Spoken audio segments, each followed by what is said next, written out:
The entire world knows of Italy, a very small country on a vast planet, but so much larger in its contribution over the centuries to the culture of humanity.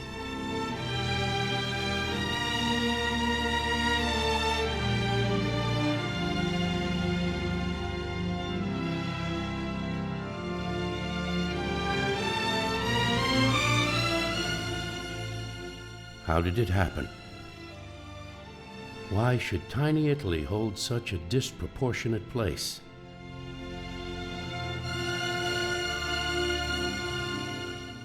The simple explanation is that when a culture is built upon so many great European cultures of the past, she becomes far greater than the sum of her parts.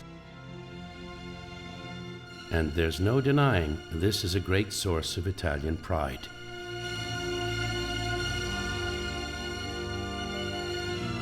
However, the danger of glorifying the past too much may be the temptation to bask in very old accomplishments, to rest upon one's laurels, as the saying goes.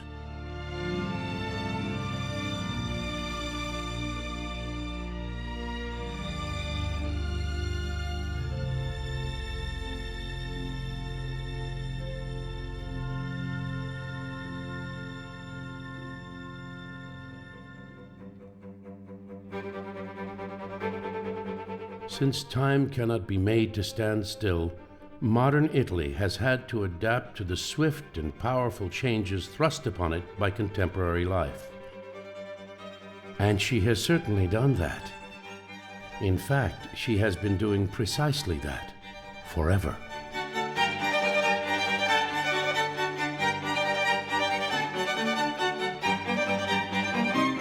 In her wisdom, modern Italy has made that difficult transformation in a uniquely Italian way. She has preserved her true historic identity while embracing the changes that are absolutely necessary. Here, the past has always been a guide to the future.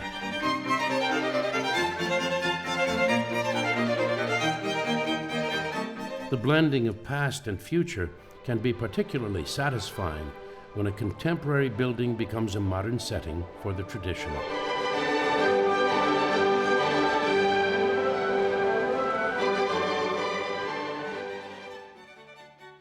Major change came to Italy with the Treaty of Rome in 1957, with the establishment of the common market, an economic federation of European countries that has brought general prosperity and peace for the past 50 years.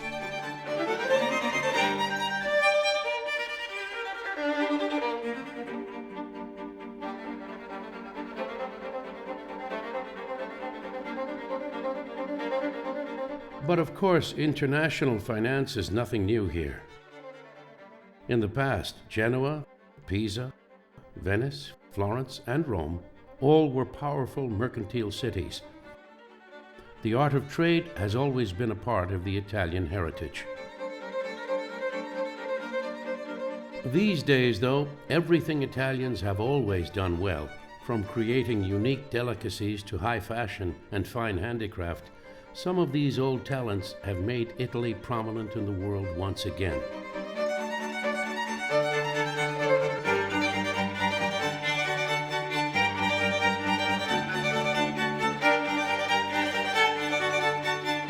Since they have also farmed their precious soil for thousands of years, Italian farmers, resourceful and highly productive, have helped the country secure a major place in European agricultural markets.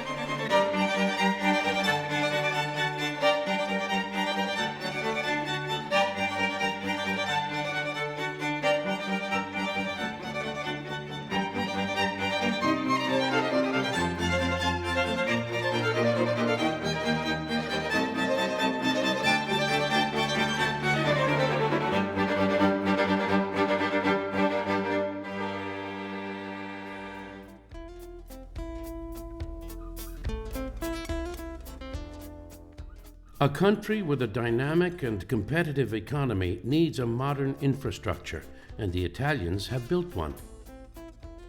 Just as her Roman predecessors constructed their remarkable roads, contemporary Italians have built their autostradas. Even at the toll booth these days, things are streamlined. Instead of a wrinkled old 100,000 lira note, a modern 10 euro coin will suffice. Credit cards are welcome too. Modern autostrada speeds often exceed 120 miles per hour. But quite often they don't.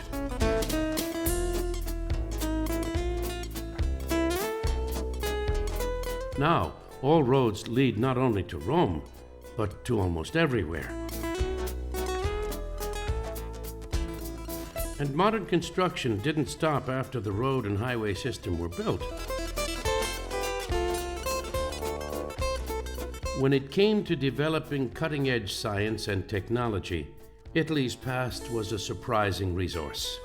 How could the home of Da Vinci, Galileo, Meucci, Fermi, Volta allow itself to be left behind in science?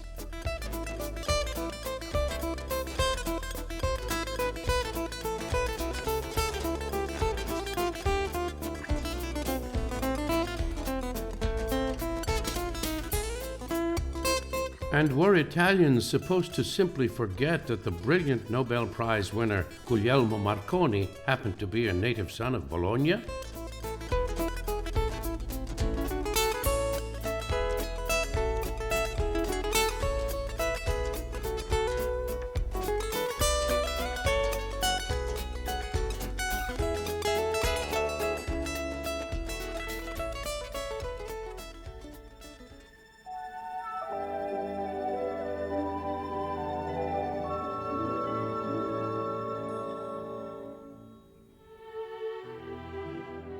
And with prosperity came excesses.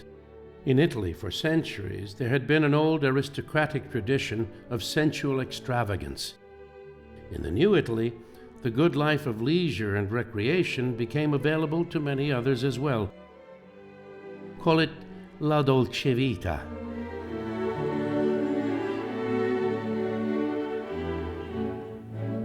For many today, this life is lived in the Federico Fellini sense, coming closer to life's decadence than to its sweetness. Simply too much dolce and not enough vita.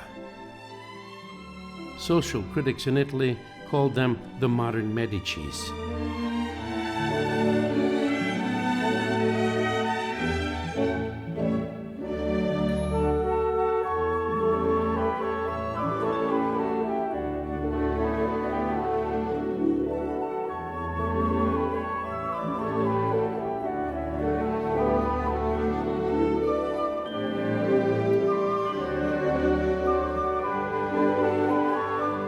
And when it comes to that most important matter of pleasing the palate, this so-called refined taste might leave those of us who love a good home-cooked Italian meal just a little bewildered. Fortunately, there are places everywhere in Italy where the flavors of Italian life are far more traditional and authentic.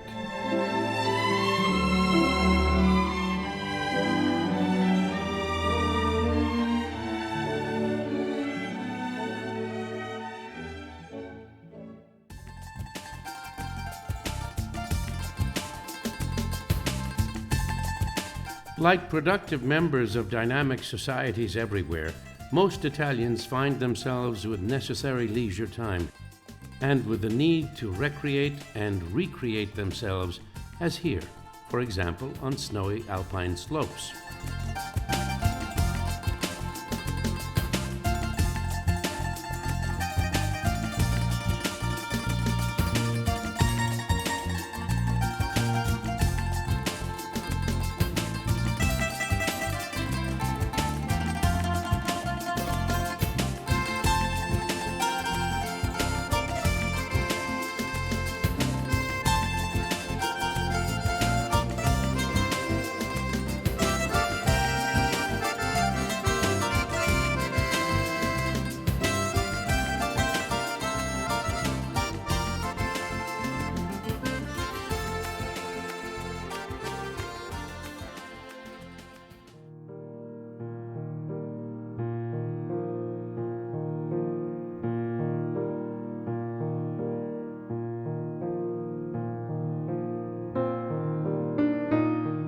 and horses, which for centuries had to pull plows across farmers' fields or carry warriors to battle in foreign lands, now simply help riders enjoy the natural beauties of this quiet Italia.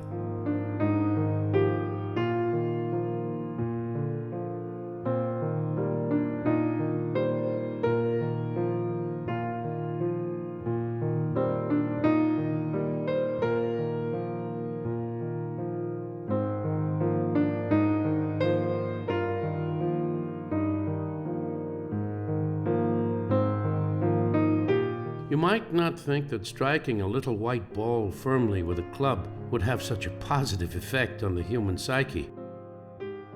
But it does.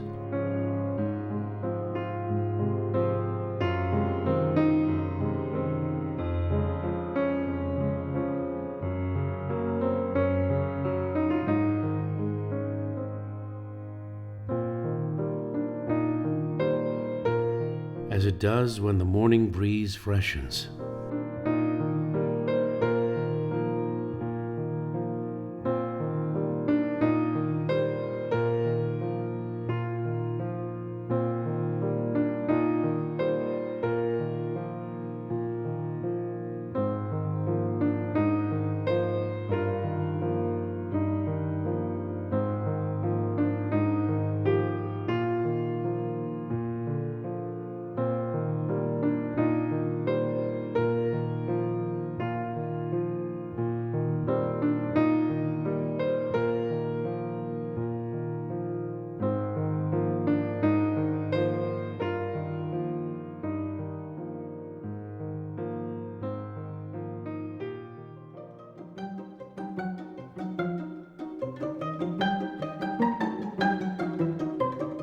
Sometimes a bit of danger spices up recreation and can provide the thrill of personal satisfaction.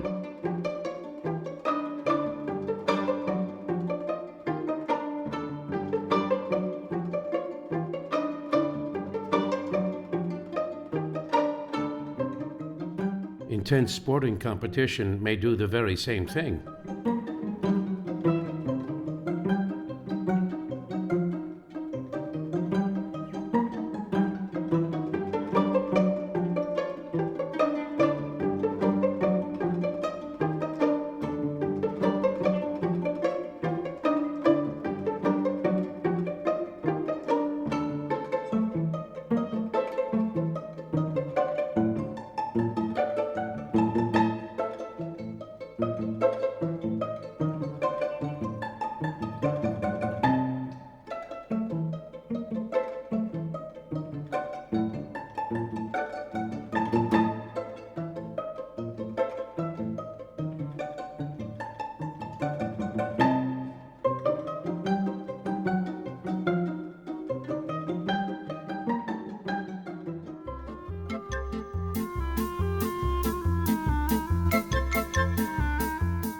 Each May in Rome, an international tennis tournament, the famed Italian Championships, attracts passionate crowds to the Nicola Petrangeli Stadium.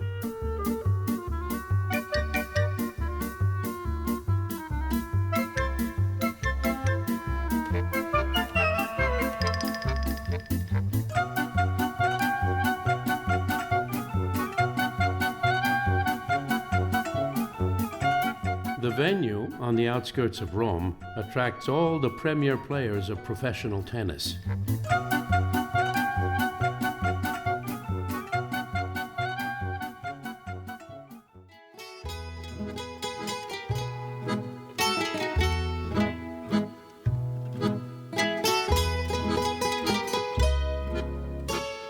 But the greatest Italian spectator sport, as we all know, is simply watching other people.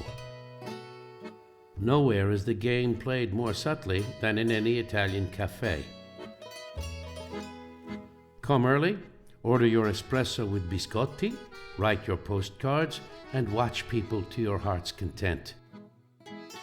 In Italy, this popular sport has been elevated to an art form, and flirting is never discouraged.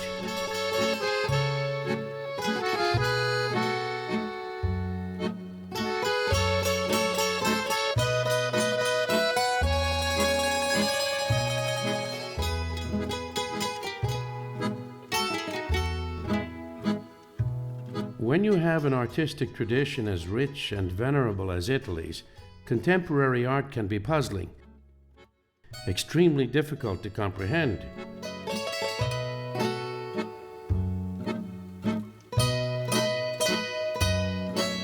These days, at least, people make every effort to appreciate it, not always very successfully.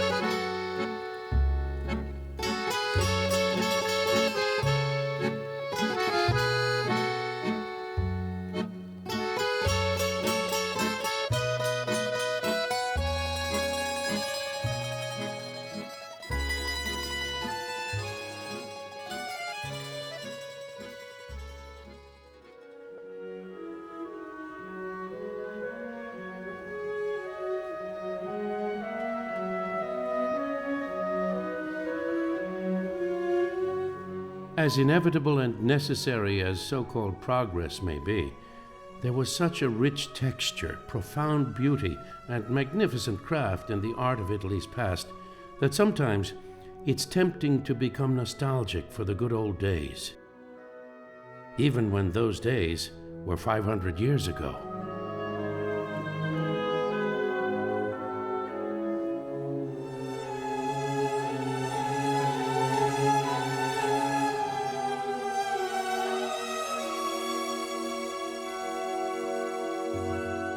Maybe, as people like to say, true beauty is finally in the eye of the beholder.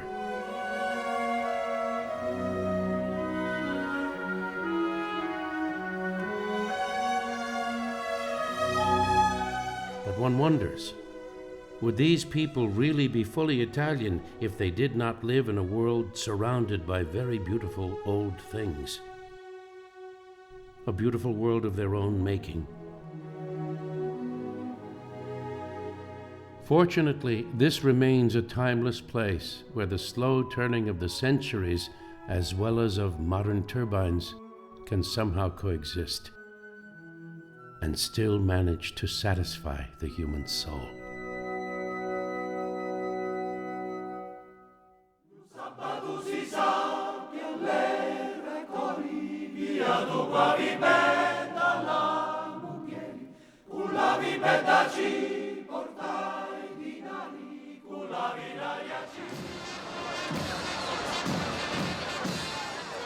Large cities and small towns everywhere in Italy have their annual feast days, during which they honor their patron saints.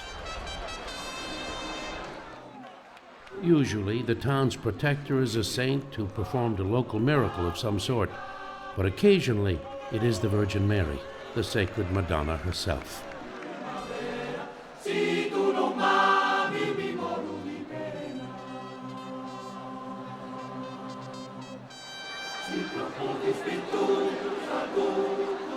Here in Matera, an effigy of the Holy Mother is placed high on an exquisite golden chariot.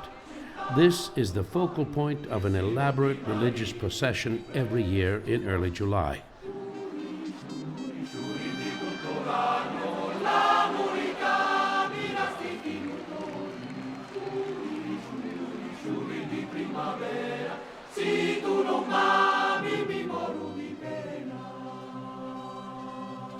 But the procession in Matera is not like any other in Italy.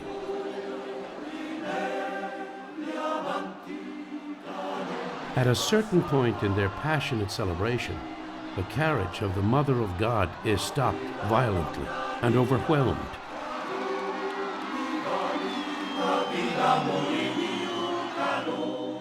Almost crazed by strong emotion, the worshippers are carried away. Many of them seek to possess a fragment of the Madonna's holy chariot.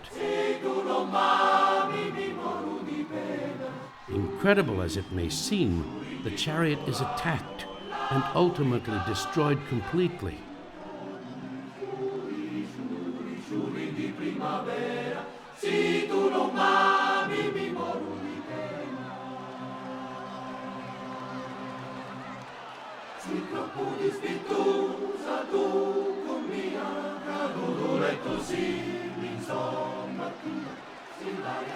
But there is more going on here. Each year, immediately after the destruction, a new holy chariot will begin to be created.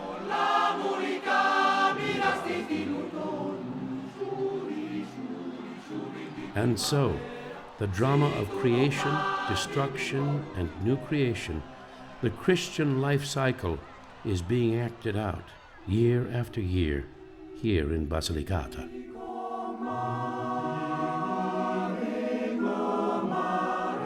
Faith takes many different forms as expressed in the festas of towns and cities throughout Italy.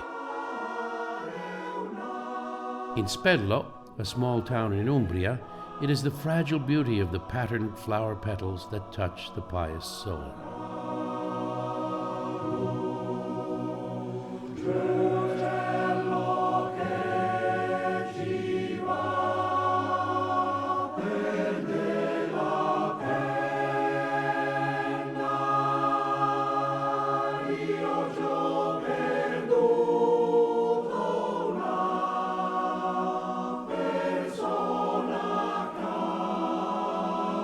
Perhaps no people in the world understand the great pendulum swings of history better than Italians. The ultimate impermanence of everything made by man.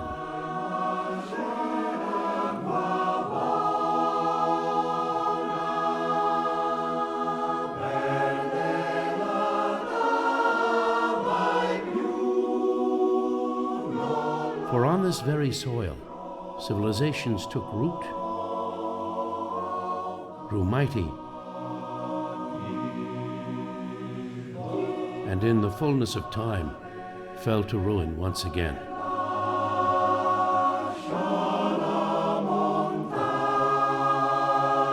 Italians all know that even their land is precarious.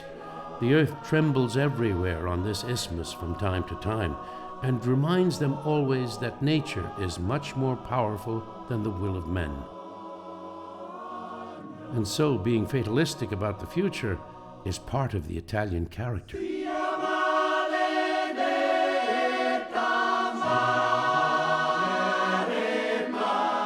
It breaks everyone's heart that one of the most beautiful and historic cities in the world is sinking inevitably into the lagoon that surrounds it. Naturally, all efforts are being made to save Venice, but finally, what can anyone do?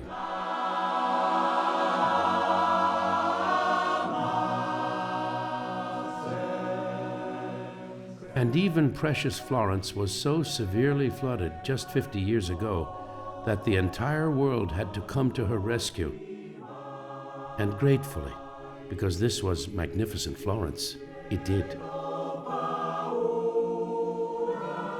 Most of the great volcanoes remain active.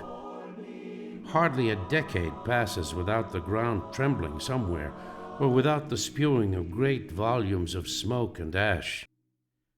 Italians only shrug and say, "Bah," since this has always been so.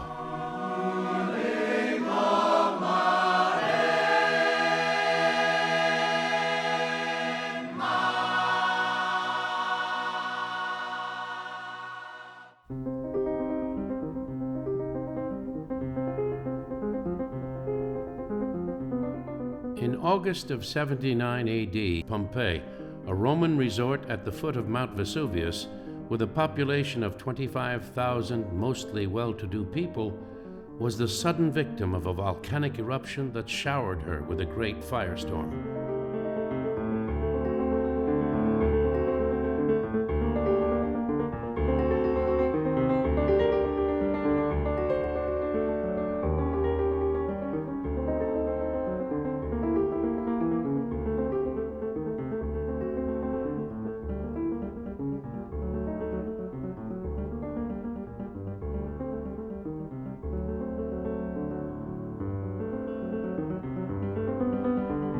In the space of 2 days, Pompeii lay buried under a 20-foot deep layer of hot cinders.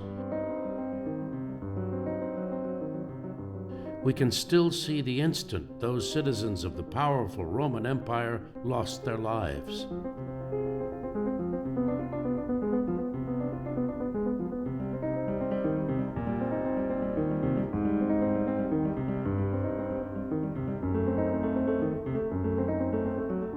But perhaps we can also try to imagine the city in its glory days.